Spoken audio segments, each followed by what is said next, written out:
안녕하십니까. 소중한 나 무한행보 시간입니다. 여러분 만나 뵙게 되어서 너무나 반갑습니다.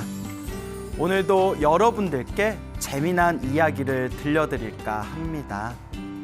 부처님 당시에 있었던 일입니다. 부처님 당시에 부처님의 10대 제자 중에 한 분이신 아누루따라는 스님이 계셨습니다. 이 아누루따 스님께서는 모든 번뇌와 모든 욕망이 사라진 아라한이셨습니다.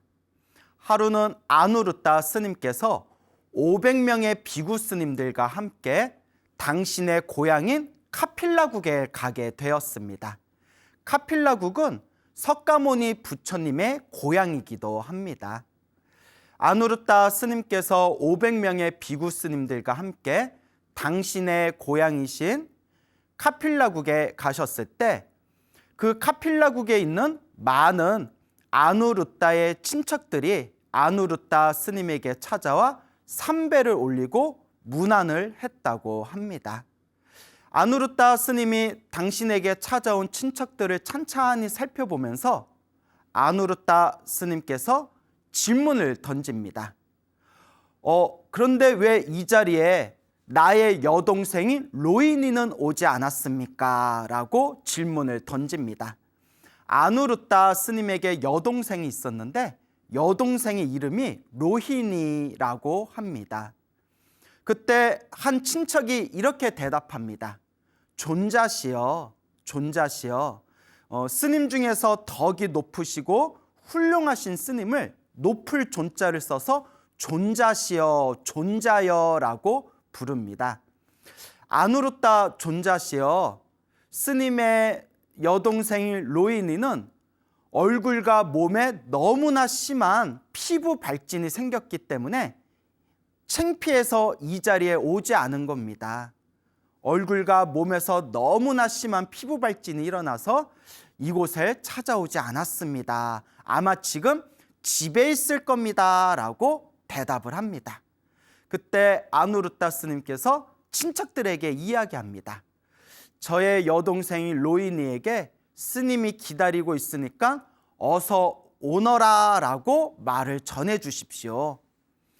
그래서 친척들이 로이니에게 이야기를 합니다.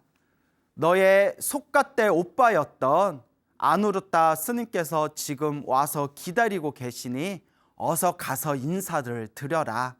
그래서 로이니는 자신의 얼굴을 천으로 완전히 가리고 난 뒤에 아누루따 스님께 가서 정중하게 인사를 올립니다. 이 아누루따 스님이 자신의 여동생인 로이니에게 질문을 던집니다. 너는 왜 내가 왔다는 소식을 들었으면서 인사를 오지 않았니? 그때 여동생 로이니가 대답합니다. 스님, 존자시여, 제가 너무나 얼굴에 피부 발진이 심해서 너무나 얼굴이 흉측하게 변해서 차마 창피해서 밖에 나오지 못했습니다. 그리고 스님께 제 모습을 보여드리기가 부끄러워서 제가 인사를 오지 못한 거였습니다. 라고 대답을 하죠. 그때 아누루따 스님께서 잠시 고민에 빠진 뒤에 아누루따 스님이 여동생 로이니에게 다음과 같이 이야기합니다. 로이니여, 너는 혹시 공덕을 짓지 않겠느냐? 스님이시여, 제가 어떤 공덕을 지으면 되겠습니까? 스님들이 함께 모여서 수행할 수 있는 그런 자그마한 사찰을 하나 지어라 라고 아누루따 스님이 말씀하십니다. 그때 여동생 로이니가 깜짝 놀라면서 스님, 제가 무슨 돈이 있어서 사찰을 지을 수가 있겠습니까? 제가 어떤 능력이 있어서 사찰을 지을 수 있겠습니까? 라고 하니까 이 아누루따 스님이 로이니에게 이렇게 이야기합니다. 너에게는 값비싼 보석이 있지 않느냐? 그러니 그 보석을 팔면 얼마 정도 나올 것 같냐라고 이제 물어보시는 겁니다. 이제 우리 아누루따 스님이 금 시세를 잘 모르시지 않습니까? 그래서 여동생 로이니에게 너에게 값비싼 보석이 있지 않냐? 그 보석들을 팔면 얼마 정도 나오겠니? 그러니까 로이니가 가만히 생각을 하다가 그래도 한 10,000냥 정도는 나올 것 같습니다. 글쎄 2600년 전에 10,000냥이면 어느 정도 돈인지는 잘 모르겠지만 여튼 10,000냥 하면 왠지 큰 돈인 것 같지 않습니까? 그때 아누르타 스님께서 로이니에게 이렇게 말씀하십니다. 그 보석을 팔아서 절을 지으면 되지 않겠느냐. 그때 로이니가 이렇게 이야기합니다. 스님, 돈은 제가 된다 하더라도 공사하는 거는 누가 공사하고 누가 관리하겠습니까? 그때 아누르타 스님이 옆에 있던 수많은 친척들을 바라보면서 사찰을 짓는데 여러분들의 도움이 필요합니다 라고 말을 하십니다. 평소에 불심이 깊었던 친척들은 모두 다 함께 기뻐하는 마음으로 스님, 만약에 이곳에 절이 지어진다면 저희들이 힘을 모아서 도와드리겠습니다 라고 대답합니다.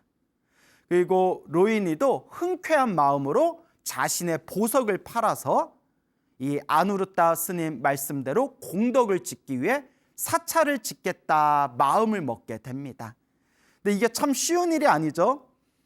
누가 여러분들한테 거사님, 보살님 절 하나 지으시죠? 스님, 제가 돈이 무슨 돈이 있다고 제가 절을 짓겠어요. 보살님, 집에서 그동안 모아놓은 폐물하고 액세서리하고 다 팔면, 정당포에 팔면 얼마 정도 나오겠어요? 글쎄요, 뭐 얼마 정도 나오지 않겠어요? 그러면 그걸로 절을 지읍시다 하면 여러분들 어떤 생각 들겠어요? 이거 스님 줄 알고 만나러 왔더니 이거 순 사기꾼이네? 이런 생각 들 수 있지 않겠습니까? 자, 그런데 이 로이니도 불심이 강하고 이 아누르타 스님의 친척들도 굉장히 불심이 강했나 봅니다. 이 아누르타 스님의 권유에 따라서 로이니는 자신의 가지고 있는 보석들을 팔아가지고 사찰을 짓기로 하고 또 그 옆에 있었던 수많은 친척들이 로이니가 사찰을 짓는데 큰 도움을 주기로 서로가 이제 약속을 하게 됩니다. 그때 아누르타 스님이 로이니에게 다음과 같이 이야기합니다. 로이니요, 이제 기둥이 세워지고 위에 지붕이 덮이고 그리고 마루가 깔리게 되면 매일마다 이 사찰에 나와서 항상 청소하고 스님들이 드실 수 있게 항아리에다가 물을 떠담도록 해라. 네가 이 사찰을 청소하고 이 사찰을 잘 관리하도록 해라. 이것은 너의 공덕을 짓는 것이다. 이 로이니가 어쨌거나 오빠인 아누르타 스님 말씀대로 그 기둥이 세우고 지붕이 덮이고 이제 마루가 깔린 새 사찰에 가서 매일매일 청소를 하고 스님들이 드실 수 있도록 항상 항아리에다가 물을 채웠다고 합니다. 가만히 보면 로이니가 굉장히 착해요.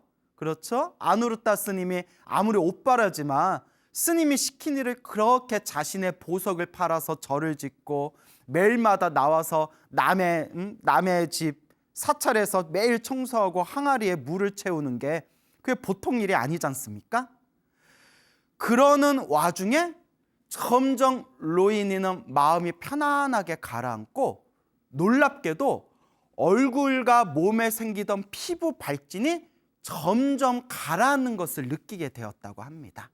이른바 공덕의 힘이겠죠.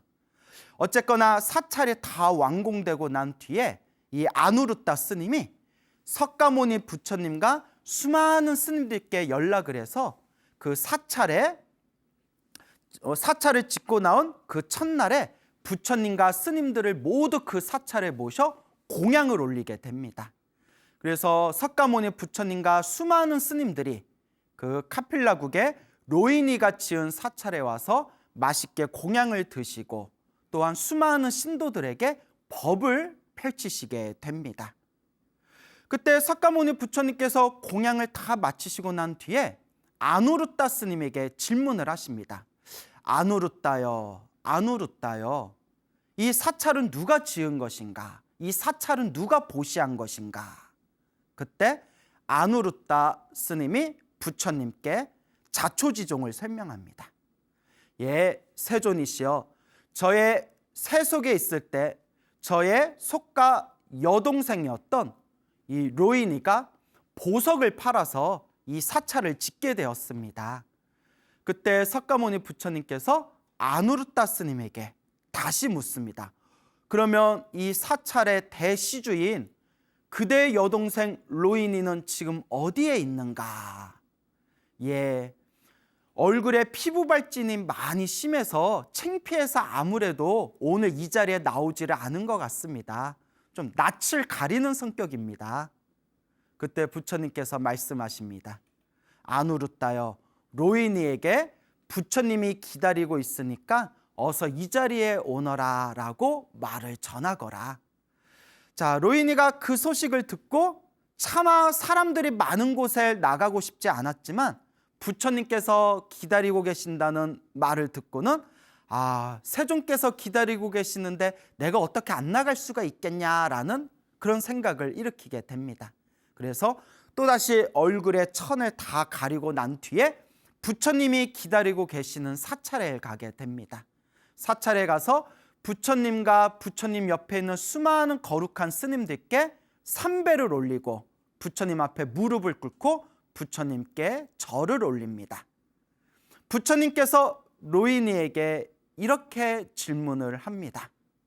로이니여, 그대는 오늘 이 경사스러운 날에 어찌하여 나오지 않았는가? 그때 로이니가 부처님 앞에서 조심스럽게 대답을 합니다.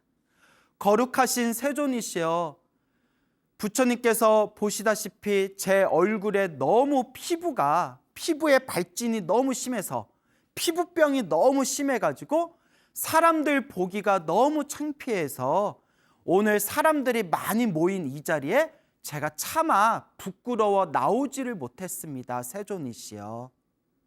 그때 부처님께서 찬찬히 자비로운 눈길로 로이니를 바라보면서 이렇게 이야기하십니다. 로이니여, 그대는 왜 그렇게 그대 몸에 피부 발진이 심하게 일어났는지 그 이유를 아는가, 그 원인을 아는가 라고 질문을 하십니다. 로이니는 당연히 모르겠죠. 알면 벌써 고쳤겠죠. 세존이시여, 부처님이시여, 저는 제가 왜 제 얼굴과 몸에 피부 발진이 이렇게 심하게 일어났는지 저는 원인을 모르겠습니다. 그때 부처님께서 다음과 같이 말씀하십니다. 로이니여, 그대 몸과 그대 얼굴에서 이렇게 심한 피부병이 일어난 것은 그대가 지은 분노와 시기와 질투의 업보이다 라고 말씀을 하십니다. 뭐라고 하셨다고요? 분노와 시기와 질투의 업보이다. 로이니는 깜짝 놀랍니다. 부처님이시여, 제가 언제 어느 때 분노와 질투와 시기를 일으켰다고 말씀하십니까? 저는 딱히 제가 누군가에게 분노하거나 누군가를 시기하거나 누군가를 크게 질투한 그런 기억이 마땅히 떠오르지를 않습니다. 제가 어떤 분노와 어떤 질투와 어떤 시기심을 일으켰다는 것인지 저는 부처님의 말씀을 지금 잘 이해하지 못했습니다. 부처님이라고 로이니가 대답합니다. 그때 부처님께서 말씀하십니다. 로이니여, 그대가 지금 겪고 있는 그대의 이 피부병은 이번 생에 지었던 분노와 시기와 질투심의 업이 아니다. 머나먼 과거 생에 그대가 지었던 분노와 질투와 시기의 업보이다. 그대가 지은 업을 지금 그대가 받은 것이다. 그러면서 부처님께서 로이니에게 말씀하십니다. 그대는 어떠한가?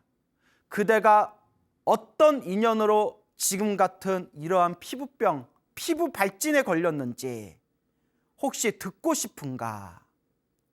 부처님의 물음에 로이니는 합장을 하고 부처님 발 앞에 머리를 조아리면서 거룩하신 세존이시여, 제가 이와 같은 괴로움을 당한 그 인연을 부처님께 직접 듣고 싶습니다. 저에게 알려주십시오 부처님이라고 청을 합니다. 그리고 부처님께서 로히니의 전생 이야기를 들려주게 됩니다. 여러분들도 궁금하시죠? 잘 들어보시기 바랍니다. 머나먼 과거 전생에 한 왕이 있었습니다. 그리고 왕에게는 사랑하는 왕비가 있었다고 합니다. 근데 세월이 지나고 나서, 시간이 지나고 나서 왕은 점점 다른 여자들에게 마음을 빼앗기게 됩니다. 그때 춤을 추는 무녀가 있었다고 합니다. 춤을 추는 무녀. 이제 영어로 하면 댄서인가요? 댄서? 이 춤을 추는 무녀가 있었는데 이 춤을 추는 댄서에게 왕이 완전히 마음을 빼앗기게 됩니다. 오기야 금이야 하면서 그 춤을 추는 여인에게 온전히 마음을 빼앗긴 그 왕을 보면서 왕비의 마음속에는 걷잡을 수 없는 분노와 시기, 질투심이 일어나게 됩니다. 분노, 질투, 시기. 그리고 왕비는 이렇게 생각합니다. 너 부셔버리겠어. 맞짱 드라마에서 많이 보셨죠? 너 부셔버릴 거야. 뭐 이런 거 많이 들어보셨죠?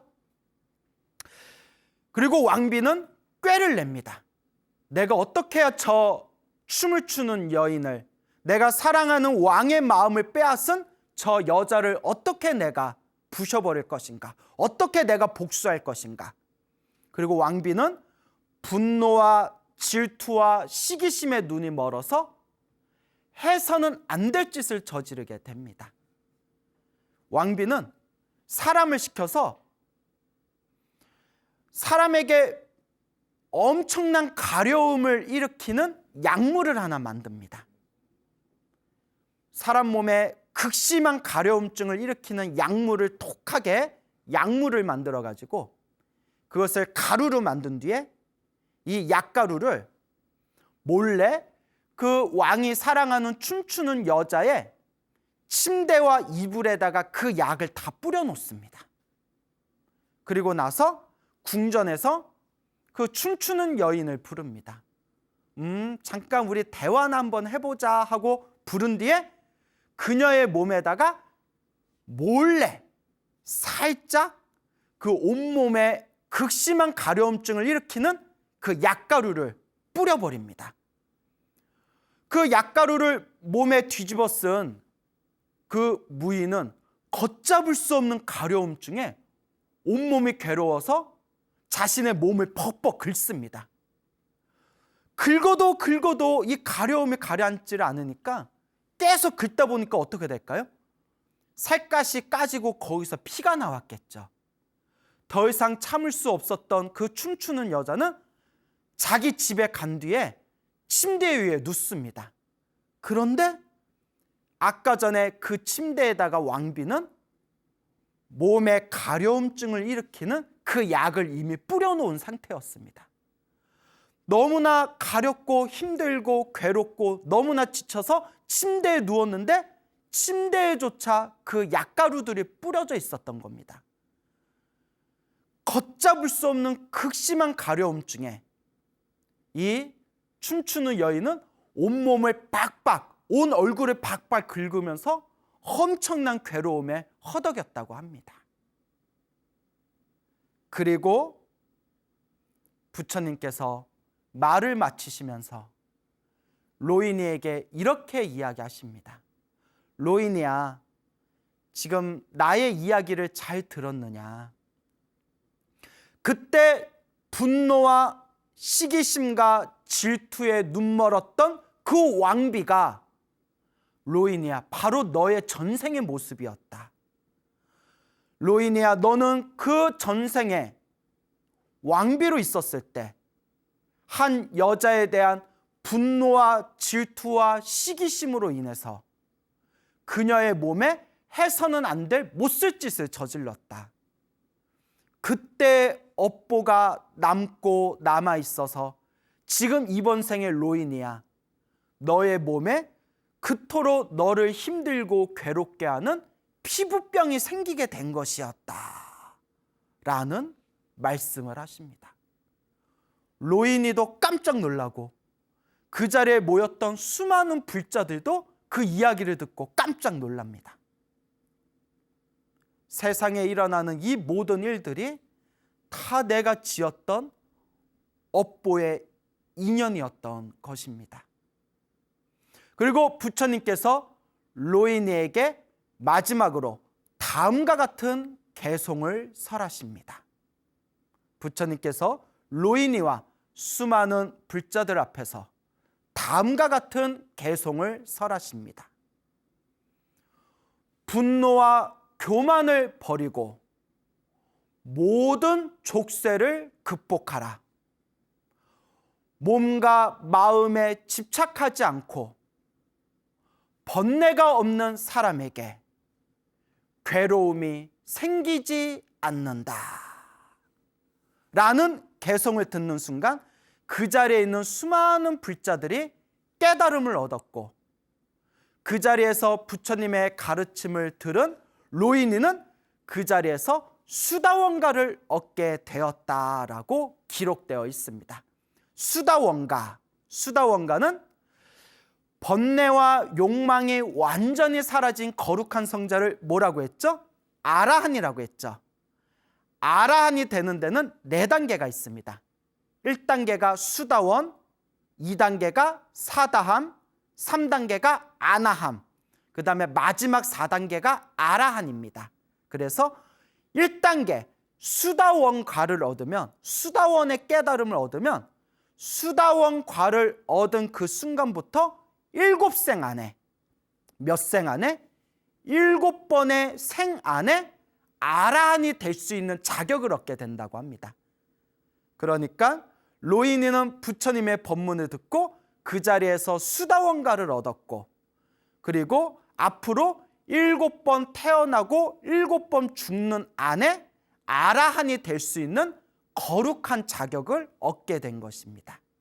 그래서 로이니는 부처님의 그와 같은 법문을 듣고 아라한이 될 수 있는 자격증, 수다원가를 체득하게 됩니다. 그리고 그 거룩한 수다원가의 깨달음을 얻는 순간 로이니는 그 자리에서 모든 피부병이 완전히 사라지고 예전과 같은 아름다운 원래의 피부로 돌아오게 되었다고 합니다. 참으로 놀라운 일입니다. 근데 이제 여기서 끝난 게 아닙니다. 세월이 흘러서, 시간이 흘러서 로이니는 결국 목숨이 다하여 죽게 되었고, 다음 생에 하늘세계에 태어나게 됩니다. 로이니는 하늘세계에 태어나게 되었는데, 불교에서는 이 하늘세계가 28개의 세상이 있다고 합니다. 하늘세상이 28개가 있는데요, 그 중에 로이니가 태어난 세상에 이른바 도리천이라는 하늘세계에 태어났다고 합니다. 도리천이라는 하늘세계는 33명의 천신들이 지배하고 있는 세상이라서 33천이라고도 불리우고 있습니다. 이 33천이라고 불리우는 도리천에 로이니가 하늘세계의 선녀로 태어나게 됐는데, 너무나 아름답고 너무나 맑고 깨끗한 피부를 가진 아주 아름다운 선녀로 태어났다고 합니다. 하늘세계 선녀로 딱 태어나는 순간 그 주변에 있던 수많은 천신들이 서로 이 로이니를 자신의 아내로 데려가려고 서로 말다툼이 벌어졌다고 합니다. 이 선녀를 내가 데려갈 거야. 이 선녀를 내가 데려갈 거야. 아니야, 이 선녀를 내가 데려갈 거야. 그래서 이 이야기를 보면서 제가 느낀 게, 인간 세상이나 하늘 세상이나 남자들은 똑같구나, 남자들은 똑같구나라는 생각이 들었습니다. 하늘세계 천신들이 새로 태어난 로이니를 서로 데려가려고 싸움을 하다가, 이러다가 결판이 안 나겠다. 이 도리천을 지배하는 하늘의 신인 샤카 천왕에게 우리가 그분의 조언을 듣도록 하자라고 말하고 로이니를 데리고 샤카천왕에게 갑니다. 샤카천왕은 우리 불교에서 한문으로 제석천왕이라고 기록되어 있습니다. 제석천왕 다들 들어보셨죠? 제석천왕이 아니 어쩐 일로 이렇게 오늘 우르르 나한테 몰려왔냐. 예, 천왕이시여, 샤카천왕이시여. 인간 세상에 로인이라고 불렸던 여인이 있었는데 너무나 공덕을 많이 짓고 선업을 많이 지어서 이번 생에 이 33천의 선녀로 태어났습니다. 근데 너무나 아름다워서 지금 하늘세계 천신들이 서로 자기가 부인으로 데려가려고 싸움이 났습니다. 하늘세계 신이신 샤카천왕이시여, 천왕께서 판결을 내려주십시오. 그 샤카천왕이 아유 얼마나 예쁘길래 천신들끼리 쪽팔리게 싸우고 그래. 야, 하늘세계 그냥 널리고 널린 게 예쁜 선녀들인데 왜 싸우고 그래 하고 딱 봤는데 너무 예뻐. 너무 예쁜 거예요. 그 샤카천왕이 가슴이 쿵, 이걸 두 글자로 전문 용어로 심쿵이라고 하죠. 심쿵, 심장이 쿵 거린 겁니다. 그래서 샤카천왕이 천신들에게 이렇게 이야기합니다. 천신들아, 미안한데 나는 저 선녀를 아내로 맞아들이지 못하면 내 심장이 멎어서 죽을 것 같다. 그러니 저 선녀를 내가 부인으로 데려가겠다라고 샤카천왕이 이야기를 합니다. 제가 이 이야기를 듣는 순간 든 생각이 인간 세상이나 하늘 세상이나 하늘 세상 천왕이나 남자는 어떻다? 남자는 똑같구나, 똑같구나라는 걸 느끼게 되었습니다. 천왕이 자기 심장이 멎을 것 같다. 야, 저 선녀를 내가 부인으로 데려가지 못하면 내가 죽을 것만 같다라고 고백을 하니까 다른 천신들이 놀래서 천왕이시여, 샤카천왕이시여, 천왕께서 심장이 멎으시면 안 됩니다. 저희들이 양보할 테니 이 선녀를 천왕의 부인으로 만드십시오. 저희들이 양보하겠습니다 라고 말을 했다고 합니다. 그래서 샤카천왕은 전생의 로인이었던 이 하늘세계 선녀와 결혼을 하게 되었고, 샤카천왕이 가장 아끼고 사랑하는 아내가 되었다라고 기록되어 있습니다. 어떻게 이야기를 잘 들으셨습니까? 로인이는 전생의 왕비였습니다. 전생의 왕비였고 분노와 질투와 시기심에 물들어서 한 여인의 몸에다가 심한 가려움증을 일으키는 약을 뿌렸습니다. 그리고 그 약을 뒤집어 쓴 그 부인은, 그 여인은 걷잡을 수 없는 고통에 휩싸여서 아주 큰 괴로움에 빠지게 됩니다. 그때 그 업보로 로인이는 이번 생에 자기도 어느 순간부터 사람들 앞에 보여주기가 힘들 정도로 심한 피부 발진과 피부병에 걸리게 됩니다. 그러다가 아누르타 스님을 만나게 되고 아누르타 스님의 권유대로 사찰을 짓고 매일 사찰에 가서 사찰 부처님 도량을 청소하고 스님들을 위해서 항상 물 항아리에 물을 채우면서 자신의 공덕을 짓게 됩니다. 이와 같이 지은 공덕의 힘으로 점점 피부 발진이 가라앉게 되었고, 마지막으로 부처님을 만나 뵙게 되고 석가모니 부처님의 법문을 듣고 마음의 깨달음을 얻는 순간 그 자신을 괴롭히던 피부 발진이 완전히 사라지고 원래의 아름다웠던 피부로 돌아오게 됩니다. 그리고 그것으로 끝난 게 아닙니다. 로인이는 목숨이 다한 뒤에 다음 생에 하늘세계 천상의 선녀로 태어나고, 하늘세계 천상의 선녀들 중에서도 가장 아름다운 선녀가 되어서 하늘을 다스리는 제석천왕, 샤카천왕의 가장 사랑받는 아내가 됩니다. 이와 같이 과거에 지었던 업과 이번 생에 지었던 업과 다음 생에 받게 되는 업, 이것을 우리가 3세 인과라고 부르게 됩니다. 과거, 현재, 미래, 전생, 현생, 미래생. 그래서 3세 인과라고 부르게 되는 겁니다. 우리 앞에 펼쳐진 행복과 불행은 누가 지은 걸까요? 자기가 지은 겁니다. 나의 행복도 나의 불행도 어쩌면 내가 기억하지 못하지만 저 머나먼 과거 전생에서부터 알고 지었건 모르고 지었건 내가 지었던 업의 인연을 지금 내가 받고 있는 것이고, 지금 내가 이 인생을 한 발자국 한 발자국 살아가면서 내가 지금 짓고 있는 이 업의 인연이 다음 생에 행복과 불행을 결정짓고 있는 것입니다. 이 불교의 인연법은 너무나 심오하고 너무나 세밀해서 중생들의 눈으로는 도저히 다 꿰뚫어 볼 수가 없다고 합니다. 그래서 주변에 불교 공부를 하시는 분들 중에서는 이런 인과법을 믿지 않는 분들이 의외로 꽤 있구나라는 것을 제가 목격한 바가 있습니다. 심지어는 머리를 깎은 스님들 중에서도 윤회를 부정적으로 얘기하시거나 윤회를 부정하는 듯한 그런 뉘앙스로 얘기하시는 분들의 말씀이나 글을 본 적도 있습니다. 하지만 부처님의 경전에서는 분명히 이와 같이 말합니다. 우리 앞에 펼쳐진 모든 일어난 현상들은 업에 의해서 굴러가고 업에 의해서 펼쳐진다. 부처님께서 우리 중생들을 위해서 말씀하신 이 미묘하고 세밀하고 이 심오한 이 인과 인연법들은 우리 중생들의 지식으로는 도저히 다 헤아릴 수가 없습니다.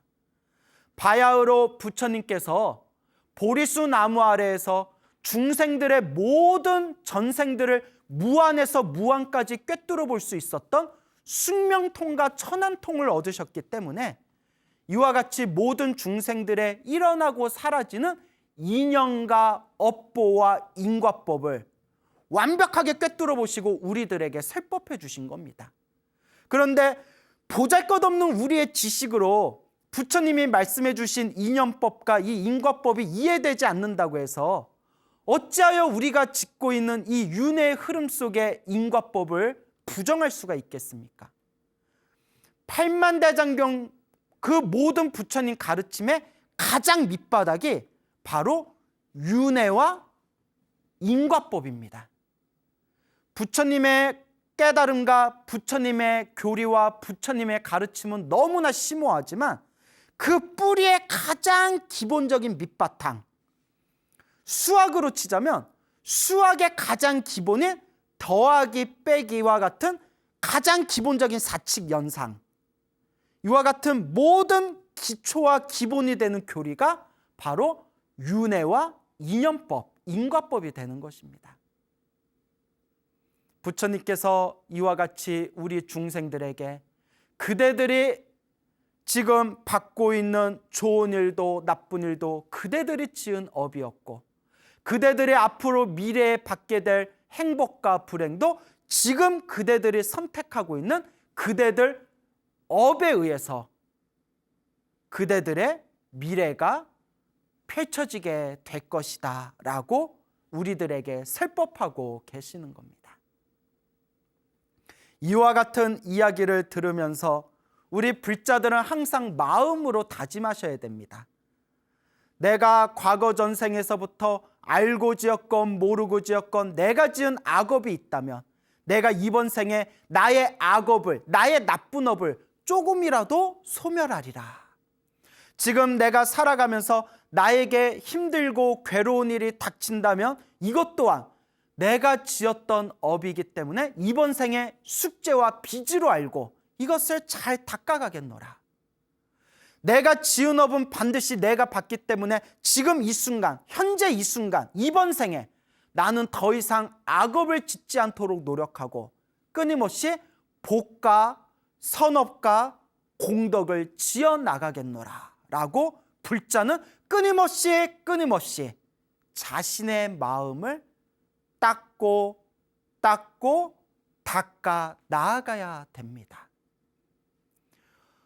로이니의 이야기를 조금 더 분석해 보면 우리 불자들이 깊이 사유하고 고민해 볼 좋은 어떤 힌트들이 있습니다. 자, 로이니의 전생은 왕비였지 않습니까? 왕비였을 때 이번 생에 어쨌거나 왕비로 태어났다는 것은 복이 있다는 겁니다, 여러분. 노예로 태어나거나 하녀로 태어나거나 종으로 태어난 것보다는 왕비로 태어난 게 그래도 전생에 지은 복이 있었다는 겁니다. 자기가 무언가 지었던 전생의 복에 의해서 이번 생에 풍요롭게 살아가고 부귀와 영화를 누릴 수 있는 왕비로 태어났지만 왕비는 자신의 권력으로 무슨 짓을 했죠? 자신의 사랑했던 남편인 왕의 마음을 빼앗은 그 춤추는 여인네에게 차마 해서는 안 될 짓을 저지르게 됩니다. 전생의 선업으로 인해서 이번 생에 왕비가 되었지만 이번 생에 왕비가 되어서는 오히려 악업을 짓게 됩니다. 그리고 다음 생에 이 왕비가 죽고 다음 생에 로이니로 태어나게 됩니다. 자, 근데 여기서 중요한 게 있습니다. 로이니가 이번 생에 극심한 피부병에 걸린 것은 전생에 자기가 왕비였을 때 한 여인에게 피부병을 일으키게 하는 가려움증을 일으키게 하는 그 약을 뿌렸고 그걸로 인한 악업으로 인해서 이번 생에 로이니가 피부병에 걸린 거지 않습니까? 여기서 또 한 가지 우리가 주목할 점이 부처님께서 다른 이야기는 안 하시고 요 피부병 이야기만 하셨기 때문에 우리가 확실하게 말할 수 없는 부분이긴 하지만 어쨌거나 로이니가 이번 생에 사람으로 태어났다는 것은 그래도 전생에 선업이 있기는 있다는 뜻입니다. 불교에서는 이번 생에 사람으로 태어난 것 자체가 그래도 어느 정도는 복이 있어야 된다라고 이야기하고 있습니다. 로이니가 이번 생에 사람으로 태어났고 인간으로 태어났고 그리고 자신의 보석을 팔아서 사찰을 지었지 않습니까? 그 말은 자기가 가지고 있는 보석이 제법 비싼 보석이라는 뜻인데 어느 정도 먹고 살 만한 그래도 어느 정도 재산이 있었던 여인이란 뜻입니다. 로이니가. 그러니까 이번 생에 기본적으로 경제적인 여유가 있는 또 사람으로 태어났었고 그러니까 이번 생에 경제적인 여유를 가지고 태어났다는 것 자체도 전생에 어느 정도 복이 있었다는 거죠. 그리고 로이니의 또 엄청난 큰 복이 누구 동생입니까? 위대한 아라한이신 아누르타 스님의 여동생이었다는 것 자체도 엄청난 복인 겁니다. 그래서 우리 불교에서는 이렇게 이야기합니다. 좋은 업은 좋은 업대로 받고 나쁜 업은 나쁜 업대로 받는다. 로이니가 전생에 지어놓은 좋은 복이 있어서 좋은 선업이 있어서 이번 생에 사람으로도 태어날 수 있었고 이번 생에 어느 정도 경제적인 여유가 있는 부잣집에 태어날 수 있었고 무엇보다 위대한 아라한이신 아누르타 스님의 여동생으로 태어나 이번 생에 아주 훌륭한 가르침을 받을 수 있었다는 것은 로이니가 그래도 전생에 지어놓은 선업과 복이 있었다는 증거입니다. 단 그러한 선업과 복이 있었는데도 극심한 피부병이 생겼던 것은 또 전생에 자기가 지었던 악업은 악업대로 이번 생에 받게 된 겁니다. 그런데 여러분 꼭 명심하시기 바랍니다. 우리의 중생의 의도와 우리의 중생의 몸과 말과 생각으로 지은 업은 항상 선업과 악업으로 나누게 됩니다. 그리고 여러분들이 지은 선업은 선업대로 여러분들이 지은 악업은 악업대로 받게 됩니다. 그러면 여러분들에게 질문을 던져보겠습니다. 여러분들은 이번 생에 지금 이번 생에 그동안 선업을 더 많이 지은 것 같습니까? 악업을 더 많이 지은 것 같습니까? 마음을 닦으시기 바랍니다. 내가 지은 업은 반드시 내가 받게 됩니다. 알고 지었건 모르고 지었건 내가 지은 나쁜 업, 악업이 있다면 지금 이 순간부터 열심히 기도하시고 열심히 수행하셔서 나의 업장을 소멸하시길 바랍니다. 그리고 끊임없이 자신의 행복을 일으킬 수 있는, 행복의 열매를 만들어낼 수 있는 여러분들의 선업과 공덕을 쌓으시기 바랍니다. 오늘 여러분들께 말씀드린 이 로이니의 이야기를 마음에 잘 가다듬으면서 분노와 질투와 시기심에 빠지지 마시고 다른 사람들에게 나쁜 업을 짓지 마시고 항상 여러분들의 마음을 닦으면서 여러분들의 선업과 공덕을 쌓을 수 있는 올바른 불자의 길을 걸으시기 바랍니다. 여러분, 행복해지고 싶습니까? 행복한 삶을 창조하고 싶습니까? 복을 지으십시오. 선업을 지으십시오. 공덕을 쌓으십시오. 복과 선업과 공덕의 힘이 여러분들을 진정한 행복의 길로 이끌어 줄 것입니다. 여기서 마치겠습니다. 여러분 성불하십시오.